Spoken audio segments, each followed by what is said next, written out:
to demonstrate the working of COVID safety room system. Before checking out the working of this project, let's know why this system is important. As we all know, government has restricted gathering of crowd in public places as well as office place. Too much crowd can lead to spread of viruses and germs on a high level.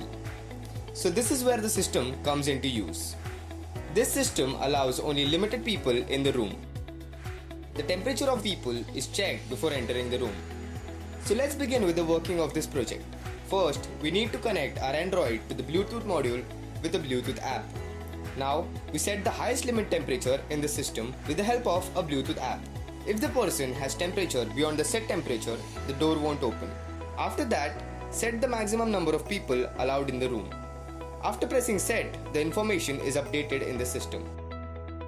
Let's begin with the actual working of this project. Let's consider our hand as person 1. When the person passes through the laser and LDR system, the temperature sensor senses the body temperature, and if the temperature is within the set limit, the door opens up. As the person passes through the second laser and LDR unit, the door closes automatically. Now let's say person 2 and person 3 enter the room after getting their temperatures checked. Now, if the fourth person tries to enter the room will be shown as full, as we have set the limit of 3 persons at a time. Let's bring one person out of the room. For that, we need to bring the hand in the opposite direction to show exit of the person. Now let's assume that a person with high fever or high temperature is trying to enter the room.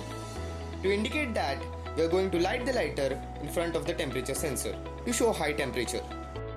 As we can see, the system shows high temperature and the door won't open for safety purpose. So this is the working of COVID safety room. Thank you.